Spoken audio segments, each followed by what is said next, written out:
അമേരിക്കയുടെ സാറ്റലൈറ്റ് ചിത്രങ്ങൾക്കും ഇറാൻ്റെ രഹസ്യങ്ങൾ ചോർത്താൻ കഴിയുന്നില്ല എന്ന റിപ്പോർട്ടാണ് ഇപ്പോൾ പുറത്തു വന്നിരിക്കുന്നത്. കൃത്യമായ രീതിയിൽ ഇറാനുമായി ബന്ധപ്പെട്ട വിഷയങ്ങളെക്കുറിച്ച് സാറ്റലൈറ്റ് ചിത്രങ്ങളിൽ നിന്ന് രഹസ്യങ്ങൾ ചോർത്തിയെടുത്ത് അല്ലെങ്കിൽ സാറ്റലൈറ്റ് ചിത്രങ്ങളുടെ അടിസ്ഥാനത്തിൽ ഇറാനെ ആക്രമിക്കാനായിരുന്നു രണ്ടാമത്തെ ഘട്ടത്തിൽ അമേരിക്ക പ്ലാൻ ചെയ്തത്. അതിനുള്ള ശ്രമങ്ങൾ ഏറെക്കുറെ ഒരു മാസത്തിന് മുൻപ് തന്നെ ആരംഭിച്ചിട്ടുണ്ട്. അമേരിക്കയും ഇസ്രായേലും യൂറോപ്യൻ രാജ്യങ്ങളിലെ ചില രാഷ്ട്രങ്ങളുടെ സഹായത്തോടു കൂടിയാണ് ഇത്തരം സാറ്റലൈറ്റ് ചിത്രങ്ങൾ എടുത്തുകൊണ്ട് ഇസ്ഫഹാൻ പോലെയുള്ള തന്ത്രപ്രധാനമായിരിക്കുന്ന ഇറാൻ്റെ ആണവ കേന്ദ്രങ്ങളെയും അതോടൊപ്പം തന്നെ ആയുധങ്ങൾ നിർമ്മിക്കുന്ന, അതായത് മിസൈൽ ഫാക്ടറികൾ നിർമ്മിച്ചതിന് ശേഷം മിസൈൽ സൂക്ഷിക്കപ്പെടുന്ന ഇടങ്ങളും അതിനോടനുബന്ധിച്ച് തന്നെ ഈ ആണവായുധം സൂക്ഷിക്കപ്പെട്ടു എന്ന് പറയുന്ന മേഖല, അതായത് നിർമ്മിക്കുന്നത് ഒരു മേഖലയും സൂക്ഷിക്കപ്പെട്ടത് മറ്റൊരു മേഖലയുമാണ് എന്നാണ് പറയപ്പെടുന്നത്. ഇത്തരം കാര്യങ്ങളെല്ലാം ഏതൊക്കെ പർവ്വതങ്ങളുടെ തായ്വാരത്താണ്, അതല്ലെങ്കിൽ ഏതെല്ലാം മേഖലയിലാണ് അവർ ഇത്തരം കാര്യങ്ങൾ ഈ പ്രവൃത്തി ചെയ്യുന്നത് എന്നുള്ളത് ഒപ്പിയെടുക്കുക എന്നുള്ളതായിരുന്നു സാറ്റലൈറ്റിൻ്റെ സേവനം കൊണ്ട് അവർ ഉദ്ദേശിച്ചത്. വളരെ കൃത്യമായ രീതിയിൽ അവിടെ നിന്ന് യാതൊരു വിവരങ്ങളും ഇപ്പോഴും ലഭ്യമാകുന്നില്ല എന്നുള്ളതാണ്. പർവ്വതങ്ങളുടെ അടിവാരത്തോ അതല്ലെങ്കിൽ ആഴക്കടലിലോ ആണ് നിർമ്മാണങ്ങൾ ആരംഭിച്ചത് അല്ലെങ്കിൽ നിർമ്മാണങ്ങൾ നടക്കുന്നത് എന്നുള്ള വിവരമാണ് ഏറ്റവും ഒടുവിലായിട്ട് പുറത്തു വരുന്നത്. ഇതിൻ്റെ അടിസ്ഥാനത്തിൽ നോക്കുന്ന സമയത്ത് ഒരിക്കൽ പോലും സാറ്റലൈറ്റ് ചിത്രങ്ങൾ വെച്ചുകൊണ്ട് ഇറാൻ്റെ രഹസ്യങ്ങൾ ചോർത്തുക എന്നുള്ളത് ഒരു ലക്ഷ്യം കാണുന്ന പ്രവൃത്തിയാണ് എന്ന് ഇപ്പോൾ അമേരിക്ക മനസ്സിലാക്കുന്നില്ല. നേരെ തിരിച്ചു പറയുന്ന സമയത്ത് ഈ ചൈനയുടെ സാറ്റലൈറ്റ് ചിത്രങ്ങൾ ഉപയോഗിച്ചുകൊണ്ട് വളരെ കൃത്യതയോടുകൂടി അമേരിക്കയുടെയും ഇസ്രായേലിൻ്റെയും രഹസ്യങ്ങൾ ചോർത്താൻ വേണ്ടി അവർക്ക് സാധിക്കുകയും ഈ രഹസ്യങ്ങൾ ചോർത്തിയതിൻ്റെ അടിസ്ഥാനത്തിൽ മേഖല കൃത്യമായ രീതിയിൽ ലക്ഷ്യം വെച്ചുകൊണ്ട് ആക്രമിക്കാൻ വേണ്ടി ഇറാന് സാധിക്കുകയും ചെയ്തിട്ടുണ്ട്. ആ ആക്രമണത്തിലെല്ലാം ഇറാൻ വിജയിക്കുകയും ചെയ്തിട്ടുണ്ട്. ലക്ഷ്യം കണ്ടുകൊണ്ട് ആക്രമിക്കാൻ വേണ്ടി സാധിക്കുന്നു. അപ്പോൾ ചൈനയുടെ സാറ്റലൈറ്റ് നൽകുന്ന വിവരങ്ങളെപ്പോലെ വിവരങ്ങളുടെ പകുതി പോലും യഥാർത്ഥത്തിൽ അമേരിക്കയുടെ സാറ്റലൈറ്റ് ചിത്രങ്ങൾ കൊണ്ട് വിവരങ്ങൾ ലഭ്യമാകുന്നില്ല എന്നുള്ളതാണ് ഏറ്റവും ഒടുവിലത്തെ വിവരം. ഇതാണ് അമേരിക്കയെ സംബന്ധിച്ചിടത്തോളം വല്ലാത്ത രീതി പ്രയാസമായിരിക്കുന്നു. ഒരു ഭാഗത്ത് മൊസാദിന്റെ രഹസ്യം ചോർത്തൽ, മറ്റൊരു ഭാഗത്ത് സാറ്റലൈറ്റിന്റെ സംവിധാനം, വേറൊരു ഭാഗത്ത് ഇറാനിലെ തന്നെ ഏതെങ്കിലും സൈനിക വിഭാഗങ്ങൾ ആരെങ്കിലും രഹസ്യങ്ങൾ ചോർത്തുന്നുണ്ടോ അല്ലെങ്കിൽ ചോർത്താൻ വേണ്ടി സാധ്യത ഉണ്ടോ എന്നുള്ള പരിശോധനയും പരീക്ഷണവും. ഇതെല്ലാം കൂടി ചേരുന്ന സമയത്ത് ഏറെക്കുറെ ലക്ഷ്യം കാണും എന്നാണ് അവർ കരുതിയത്. അതിന് 2-3 കാര്യങ്ങൾ അവർ പറയുന്നുണ്ട്. ഒന്ന്, ഹമാസിന്റെ നേതാവിനെ ഇറാനിൽ കൊലപ്പെടുത്തിയതുമായി ബന്ധപ്പെട്ട് വലിയ സഹായങ്ങൾ ഇറാനിൽ നിന്ന് ലഭ്യമായിട്ടുണ്ട് എന്നുള്ള, സൈനികരെ പോലെയുള്ള ആളുകളുടെ അതായത് സുരക്ഷാ സംവിധാനവും കാര്യങ്ങൾ കൈകാര്യം ചെയ്യുന്നവരിൽ നിന്ന് രഹസ്യങ്ങൾ ചോർത്താൻ സാധിച്ചിട്ടുണ്ട് എന്നാണ് അനുമാനം. അതിൻ്റെ അടിസ്ഥാനത്തിലാണ് ഈ ഹമാസിന്റെ നേതാവ് ഇസ്മായിൽ അനിയെ ഇറാനിൽ വെച്ച്, ഇറാൻ്റെ തലസ്ഥാനമായ തെഹ്റാനിൽ വെച്ച് കൃത്യതയോടുകൂടി കൊലപ്പെടുത്താൻ വേണ്ടി സാധിച്ചത്. അതിനുശേഷം പിന്നീട് 2025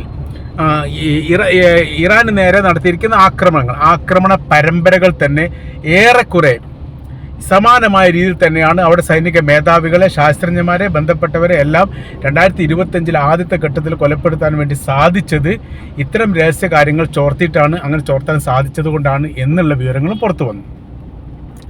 ഇനി അടുത്ത ഘട്ടം എന്ന് പറയുന്നതാണ് ഏറ്റവും പ്രധാനപ്പെട്ട 2026-ലേത്. 2026 ആത്മീയ നേതാവിനെ കൊലപ്പെടുത്തിയ അടക്കമുള്ള സംഭവങ്ങളും ഇതിന് സമാനമായ രീതിയിൽ തന്നെയാണ് നടന്നത് എന്ന് സ്ഥിരീകരിക്കപ്പെട്ട റിപ്പോർട്ട് പുറത്തു വന്നു. അടുത്ത വിഷയം വരുന്നത് ഇങ്ങനെയാണ്. അടുത്ത വിഷയം എന്ന് പറയുന്ന സമയത്ത്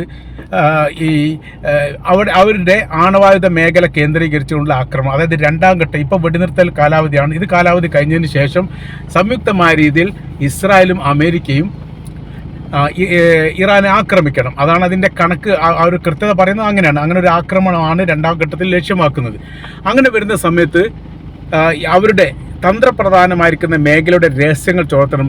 ആയുധങ്ങൾ ഉണ്ടാക്കുന്നത്, അതായത് അവരുടെ ഫാക്ടറികളാണ് ഉദ്ദേശിച്ചത്. മിസൈൽ ഫാക്ടറി എന്നാണ് അതിൽ പറയപ്പെടുന്നത്. ആ മിസൈൽ ഫാക്ടറികളെ കുറിച്ചുള്ള കൃത്യമായിരിക്കുന്ന വിവരങ്ങൾ അവർക്ക് ലഭ്യമാകണം.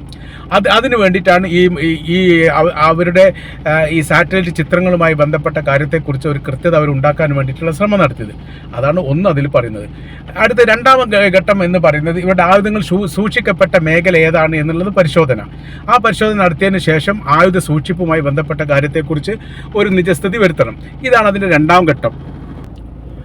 മൂന്നാം ഘട്ടം എന്ന് പറയുന്നത് യുദ്ധവിമാനങ്ങൾ, ഈ സൈനികർ താമസിക്കുന്ന ഇടങ്ങൾ, പിന്നീട് അവരുടെ കടൽ ഏരിയകൾ കേന്ദ്രീകരിച്ചുകൊണ്ട് IRGCയുടെ പ്രവർത്തന രീതികൾ ഈ കാര്യങ്ങളാണ് ചോരേണ്ടത്. ഇതിനും എന്തായിട്ടില്ല, യഥാർത്ഥത്തിൽ ഇവരുടെ സാറ്റലൈറ്റ് ചിത്രം കൊണ്ട് ഒരു ഗുണം ഉണ്ടായിട്ടില്ല എന്നുള്ളതാണ്. അപ്പോൾ അതിനേക്കാൾ സൂക്ഷ്മമായി സാറ്റലൈറ്റ് ചിത്രങ്ങൾ എത്രത്തോളം വിഷയങ്ങൾ ഒപ്പിയെടുക്കും, എങ്ങനെയൊക്കെയാണ് ഇത് ഒപ്പിയെടുക്കാൻ വേണ്ടി സാധിക്കുക എന്നത് മനസ്സിലാക്കിയിട്ട് അതിനനുബന്ധമായ രീതിയിലുള്ള പ്രവർത്തികളാണ് ഇറാൻ ചെയ്തത് എന്നാണ് ഇതിൽ നിന്ന് മനസ്സിലാക്കാൻ വേണ്ടി പറ്റുന്ന കാര്യം. ബങ്കർ ബസ്റ്റർ ബോംബ് ഉപയോഗിച്ചുകൊണ്ടാണ് ഇസ്ഫഹാനിലെ അമേരിക്കയുടെ ആണവ കേന്ദ്രത്തെ ആക്രമിച്ചത് അമേരിക്ക. അത് അമേരിക്കയാണ് ആ ആക്രമണം നടത്തിയത്. ആ ആക്രമണത്തിൽ അപ്പാടെ തകർന്ന് തരിപ്പടമാവണം യഥാർത്ഥത്തിൽ അവരുടെ മിസൈൽസ്, അവരുടെ ആണവായുധ സംവിധാനം. പക്ഷെ ഒന്നും നടന്നിട്ടില്ല. അത് കൃത്യമാണെന്നും തകർന്നിട്ടില്ലെന്നും വളരെ കൃത്യതയോടുകൂടി ഇപ്പോൾ നിലനിൽക്കുന്നുണ്ട് എന്ന് IRGC തന്നെ ആ വിഷയമായിട്ട് ബന്ധപ്പെട്ട് പുറത്തു വന്നു. പിന്നീട് ഇൻ്റർനാഷണൽ അറ്റോമിക് എനർജി ഏജൻസിയും അത് തന്നെ പറഞ്ഞു, യാതൊരു വിഷയങ്ങൾ അവിടെ ഉണ്ടായിട്ടില്ല എന്നുള്ളത്. എന്നാൽ ഇതേ ബങ്കർ ബസ്റ്റർ ബോംബാണ് ലെബനാനിൽ പ്രയോഗിച്ചത്. ആ ലെബനാനിൽ പ്രയോഗിച്ചതോട് കൂടിയിട്ട് അവിടുത്തെ ഹിസ്ബുള്ള ഗ്രൂപ്പിൻ്റെ തലവൻ ഹസൻ നസറുള്ള അടക്കമുള്ള 20ഓളം സൈനിക കമാൻഡറും അവരുടെ ആസ്ഥാന മന്ത്രികളും അപ്പാടെ തകർക്കപ്പെട്ടു. അപ്പോൾ ഒരു സ്ഥലത്ത് ലക്ഷ്യം കാണാൻ വേണ്ടി പറ്റിയിട്ടുണ്ട്. പക്ഷേ ഇറാനെ സംബന്ധിച്ചിടത്തോളം ഇറാൻ്റെ അകത്ത് ലക്ഷ്യം കാണാൻ വേണ്ടി സാധിച്ചിട്ടുണ്ട്. ആ നിരാശ യഥാർത്ഥത്തിൽ ഇസ്രായേലിനുണ്ട്, അതോടൊപ്പം തന്നെ അമേരിക്കക്കുണ്ട്.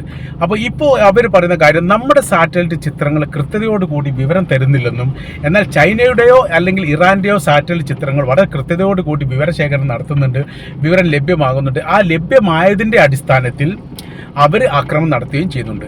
അപ്പോൾ ഈ രണ്ടാം ഘട്ടത്തിലുള്ള ആക്രമണം എന്ന് പറഞ്ഞാൽ സർവ്വമേഖലയും നശിപ്പിക്കുക എന്ന തരത്തിലാണ് അമേരിക്കയും ഇസ്രായേലും ഉദ്ദേശിച്ചത്. ഇനിയൊരു യുദ്ധം ഒരിക്കലും ഇറാൻ്റെ പേരിൽ പ്രായോഗികമല്ല, ഉണ്ടാവാൻ സാധ്യതയില്ല. കാര്യം എന്ന് പറഞ്ഞാൽ ഒരു യുദ്ധത്തിൻ്റെ ഇടവേള എന്ന് പറഞ്ഞാൽ അടുത്ത യുദ്ധത്തിന് വേണ്ടി തയ്യാറെടുപ്പ് നടത്തും എന്നുള്ളത് അറിയാവുന്നതാണ്. അതുകൊണ്ട് ഇനി മുന്നോട്ട് ഇറാനെ സംബന്ധിച്ചിടത്തോളം ഒരു യുദ്ധം ഉണ്ടാക്കുക എന്നുള്ളത് ശ്രമകരമാണ്. അപ്പോൾ ഇപ്പോൾ ചെയ്യേണ്ട കാര്യം പരമാവധി അവരാക്രമിച്ച് അവരുടെ സൈനികപരമായിരിക്കുന്ന ബലവും ശക്തിയും ഇല്ലാതാക്കുക എന്നത് തന്നെയാണ് ഉദ്ദേശിച്ചത്. പക്ഷേ എന്തോ കാരണത്താൽ അത് നടക്കാതെ പോകുന്നു. അപ്പോൾ ഇപ്പോൾ പറയുന്ന കാര്യം, നമ്മൾക്ക് കൃത്യമായിരിക്കുന്ന ഒരു വിവര കാര്യങ്ങളൊന്നും ലഭ്യമാകാത്തതിൻ്റെ അടിസ്ഥാനത്തിൽ യുദ്ധത്തിന് ഇറങ്ങിയാൽ വെറും ഒരു മൊസാദ് സംഘത്തിൻ്റെ അഭിപ്രായങ്ങളും അവരുടെ താല്പര്യങ്ങളും അത് മാത്രം ലക്ഷ്യം വെച്ചുകൊണ്ട് ഇതിന് ഇറങ്ങിക്കഴിഞ്ഞാൽ ഒരിക്കലും ലക്ഷ്യം കാണാൻ വേണ്ടി സാധിക്കില്ല. അപ്പോൾ അതിൻ്റേതായിരിക്കുന്ന പ്രയാസങ്ങളും ബുദ്ധിമുട്ടും തീർച്ചയായിട്ടും ഉണ്ടാവും. അഥവാ തിരിച്ചടികൾ ഭയാനകരമായിരിക്കും. എന്നാൽ ഇറാനെ സംബന്ധിച്ചിടത്തോളം ഇറാനും ചൈനയും ഇപ്പോൾ സംയുക്തമായ രീതിയിൽ എന്ന് പറയുന്ന തരത്തിലാണ് തിരിച്ചടികൾ. ഇറാന് നേരെ വരുന്ന ആക്രമണത്തിലുള്ള തിരിച്ചടി ഇസ്രായേലിലേക്കും അമേരിക്കയുടെ സൈനിക മേഖലയ്ക്കും, അതായത് അറേബ്യൻ രാജ്യത്തേക്കും, അതോടൊപ്പം തന്നെ ഗൾഫിൽ നിന്ന് പുറത്ത് ഈ GCCയിൽ നിന്ന് പുറത്തേക്ക് ഈ യുദ്ധം വ്യാപിക്കും എന്നുള്ളൊരു മുന്നറിയിപ്പ് ഇറാൻ നൽകിയിട്ടുണ്ട്. അങ്ങനെ ആവുന്ന സമയത്ത് മറ്റ് രാജ്യങ്ങളിലുള്ള അമേരിക്കയുടെ സൈനിക ബേസ് കേന്ദ്രീകരിച്ചും ആക്രമണത്തിനുള്ള സാധ്യത വളരെ കൂടുതലാണ്. അപ്പോൾ മൊത്തത്തിൽ അമേരിക്കക്ക് ഭയാനകരമായിരിക്കുന്ന ക്ഷീണം ഈ വിഷയമായിട്ട് ബന്ധപ്പെട്ട് ഉണ്ടാകും എന്നുള്ളത് വളരെ കൃത്യമാണ്. അങ്ങനെ വരുന്ന സമയത്ത് യഥാർത്ഥത്തിൽ ഇവർക്ക് യാതൊന്നും ചെയ്യാൻ പറ്റാത്ത ഒരു സ്ഥിതി വരികയും ചെയ്യും. വലിയ നാശങ്ങളും നഷ്ടങ്ങളും ഉണ്ടാവുകയും ചെയ്യും.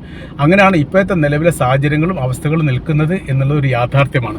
അപ്പോൾ ഇതിനൊക്കെ അതിജീവിക്കുക എന്ന് പറഞ്ഞാൽ വലിയ രീതിയിലുള്ള പ്രയാസവും ബുദ്ധിമുട്ടും ഉണ്ടാവും എന്ന കാര്യത്തിൽ യാതൊരു സംശയമില്ല. അപ്പോൾ ഇറാനെ സംബന്ധിച്ചിടത്തോളം ഞങ്ങൾ യുദ്ധത്തിന് തയ്യാറാണെന്ന് ആവർത്തിച്ച് അവർ പറയാനുള്ള കാര്യം, അതിൻ്റേതായിരിക്കുന്ന സംവിധാന കാര്യങ്ങൾ ഇറാൻ ഒരുക്കിയിട്ടുണ്ട് എന്നുള്ളതാണ്. അമേരിക്കയെ സംബന്ധിച്ചിടത്തോളം ഡൊണാൾഡ് ട്രംപ് പല ഘട്ടങ്ങളിലായിട്ട് പറഞ്ഞ കാര്യങ്ങൾ, തങ്ങൾ യുദ്ധത്തിനില്ല, യുദ്ധം അവസാനിക്കണം, സമാധാനമാണ് ആവശ്യം, അതാണ് ഈ പ്രശ്ന പരിഹാരത്തിനുള്ള ഏക പോംവഴി എന്ന് പറഞ്ഞു വെക്കുന്നുണ്ട്. ആ രീതിയിലേക്ക് കാര്യങ്ങൾ പോകാനുള്ള പ്രധാനമായിരിക്കുന്ന കാര്യം എന്ന് പറയുന്നത് യഥാർത്ഥത്തിൽ ഈ യുദ്ധവുമായിട്ട് ബന്ധപ്പെട്ട് ഒരു കൃത്യമായിരിക്കുന്ന വിവരങ്ങൾ ശേഖരിക്കുന്ന കാര്യത്തിൽ പരാജയപ്പെട്ടിരിക്കുന്നു.